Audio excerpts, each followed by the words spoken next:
And now at 5, an Arctic front is on the way, bringing snow, gusty winds, and a sharp temperature drop. I'll have the timeline in your forecast.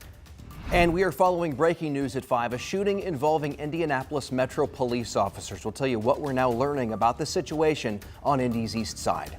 Plus, could a man's death have been prevented? That's the question at the center of the trial of 2 Metro police officers. What one of those officers had to say when he took the stand today.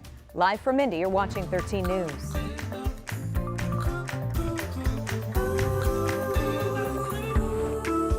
Get ready for a blast of Arctic air to blanket central Indiana. In less than 12 hours, it's going to feel like it's 45 degrees colder than it is right now. And strong winds are not going to help.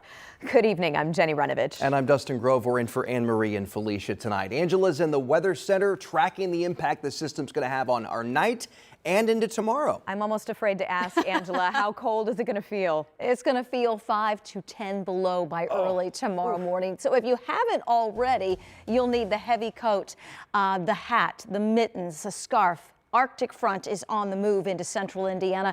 It will move from northwest to southeast between 8 p.m. and midnight. So if you're out and about early this evening, no weather issues on the roads. 40+ mile-per-hour wind gusts with this front and some snow will change the roads from dry to, maybe with a few rain showers this evening, wet, to perhaps snow-covered and slick by overnight and early tomorrow morning. Radar is relatively quiet if you are north of I-70. What you see south of 70, not all of this reaching the ground, but there are a few rain showers from Shelbyville to Rushville to Connorsville to about Richmond. This will continue to push south. This is not the Arctic front. The Arctic front still sitting, about Chicago area. It will move into the northwestern part of the state, and you can see that temperature drop in Lafayette by 9 p.m. into the low 30s. Here's the Arctic front with bursts of snow, temperatures dropping, and by early tomorrow morning, actual air temperatures will be in the high single digits and the teens with those wind chills sub-zero. Wind chill forecast -4 to about -9. We'll talk more about those bursts of snow and snow squalls in a few minutes. All right, Angela, and we are following breaking news tonight at 5 o'clock. Right now, a man is in the hospital in critical condition after Metro Police shot him. Officers say they spotted the man with a machete on the east side of Indianapolis about an hour and a half ago. And that's where Emily Longnecker joins us live tonight. Emily, you just spoke with police a few minutes ago. What'd they tell you? Yeah, Dustin and Jenny, I want to point out first off, the Incident Command Center vehicle just arrived here on scene, and that means it's probably going to be a long night of police investigating and going over everything that has happened here today. Let's tell you how it went down. This is what police told us just a few minutes ago. They received several calls here to the southeast side industrial park just before 4 o'clock for some kind of a disturbance with a weapon. When they got on scene, they encountered 2 things. First, a vehicle crash. They saw that first, and then a man with a machete. During the course of this situation, they said that an officer shot that person with a machete. As far as the vehicle crash, they're not sure if that was related in any way to this incident. That man with the machete, they say, was taken to an area hospital in critical condition. They also encountered 2 people they believe were involved with stab wounds that they say are at the hospital in stable condition right now. So again, the Incident Command Center vehicle here indicating it's going to be a long night. Police are canvassing the area looking for any witnesses. They do not believe there's any kind of ongoing threat here to this industrial park. Again, that man with the machete that police shot in critical condition, 2 others in stable condition at area hospitals with stab wounds. That's the latest from here on the southeast side. Dustin, Jenny? All right, Emily Longnecker reporting live for us. Thanks. We'll continue to get updates, post them for you, WTHR.com. The other big story we're following today, the prosecution rested its case in the trial of 2 IMPD officers charged in the death of Herman Whitfield III. And just this afternoon, one of those officers took the witness stand in his own defense. Our Rich Nye's been listening to the testimony in court all day. And tonight he joins us live with a recap of day 3 of this trial. Rich? Dustin and Jenny, that testimony wrapped up for the day about a half hour ago. Officers Adam Ahmad and Steven Sanchez are facing charges of reckless homicide, involuntary manslaughter, and battery in the death of Herman Whitfield III back in April of 2022. This afternoon, Officer Steven Sanchez was on the witness stand. He is the one who used the taser on Herman Whitfield III. He testified that he deployed that taser when Whitfield ran out of the kitchen, through the dining room, and full speed at him. Sanchez said he didn't want Whitfield to get past him or out the front door. From the clacking noise and Whitfield's reaction, Sanchez did not believe that the taser had been effective or connected. So he and the other officers went hands-on to try to subdue and handcuff Whitfield. Sanchez says Whitfield stopped resisting once he was handcuffed, but Sanchez never saw any sign of medical distress for Whitfield, he said. Sanchez says he had a hand on Whitfield but never applied downward pressure and did not see other officers do that after Whitfield was handcuffed. And on the body cam video, Ahmad tells Sanchez, "Stay on his head." Sanchez says that meant that while Whitfield is prone, Sanchez was to make sure that Whitfield's head was to the side. Sanchez says he never heard Whitfield say, "I can't breathe," not even after watching the body cam video. Sanchez says Whitfield was not fully prone while handcuffed because he had one shoulder up with his head to the side. Now, the prosecution rested its case Wednesday morning.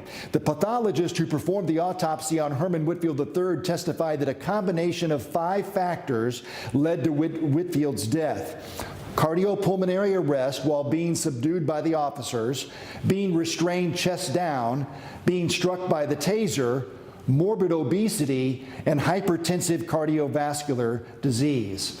The defense expects to wrap its case up tomorrow, including the testimony of the other officer charged in this case, Officer Adam Ahmad. And then on Friday, we expect closing arguments. We'll have that coverage for you again tomorrow right here on 13 News. All right, Rich Nye reporting live for us tonight. Thank you, Rich. Also developing tonight, there is now a murder conviction in the death of a man shot on the east side of Indy a little more than 2 years ago. A jury just found Milton Porter guilty of murder and unlawful possession of a firearm by a serious violent felon. He shot and killed a man on East Washington Street between South Sherman and Emerson in October of 2022.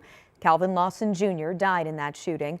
Witnesses told investigators Porter showed up at Lawson's apartment to fight, and they told police when Lawson stepped outside, Porter shot him and took off. A Marion County judge will sentence Porter in January. Well, tonight, 3 Indianapolis City County councilors are looking to improve public education. Right now, they are crafting a new proposal which would generate more money for thousands of families. Our Marion County reporter Lauren Kostick shares how this program would work. City County councilors are looking to give public education a boost in the Circle City, proposing a first-of-its-kind program that would generate funds specifically for Marion County families.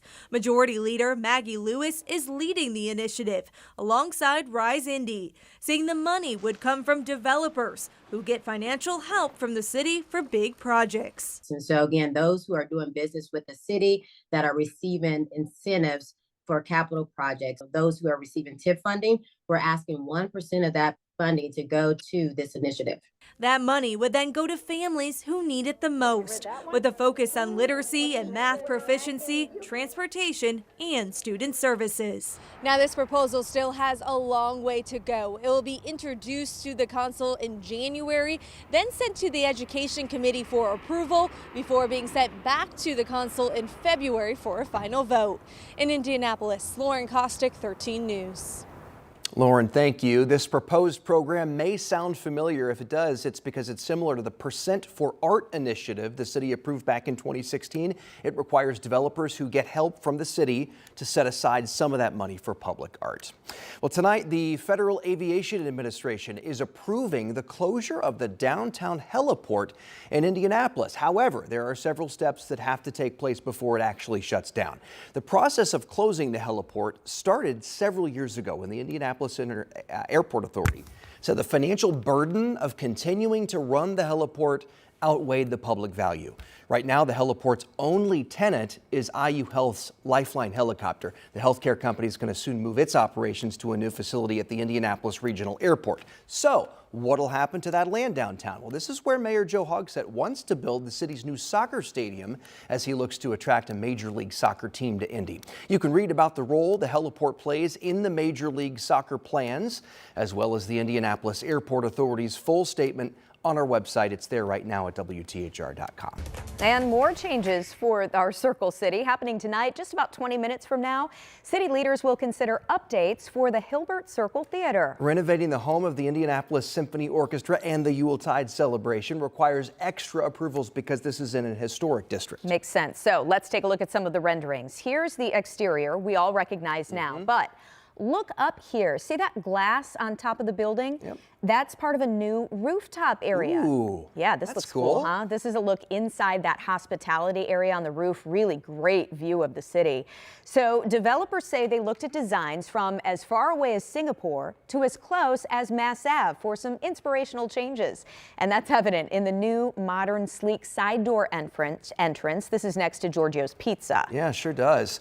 Once you go inside the lobby, you'll find this new lounge area right outside an updated bar. Ooh. Plans also call for ramps like these you see right there to improve accessibility, as well as a new Indy Visitor Center and Cafe next door. And these are all proposals the Indianapolis Historic Preservation Commission will review tonight, coming up in about 20 minutes, starting at 5:30. We'll continue to follow the progress there. Hey, the Indianapolis Colts and team owner Jim Irsay are now partnering with Wheeler Mission. Irsay is committing $200,000 over the next 2 years to create Colts Caring Mondays, and it all starts next month. The money will be used to provide healthy lunches and dinners every Monday across Wheeler Mission's shelters for men, women, and children. Irsay's executive chef will help design the menus. He's going to train Wheeler's kitchen staff and will even cook for one Monday a month. Angela? That sounds great. Dustin, we have a few rain showers on radar this evening, but the weather pattern turning cold and snowy. How much snow in your forecast? And a killer on the loose. The search underway right now for the man accused of murdering the United Healthcare CEO. We'll share an update next.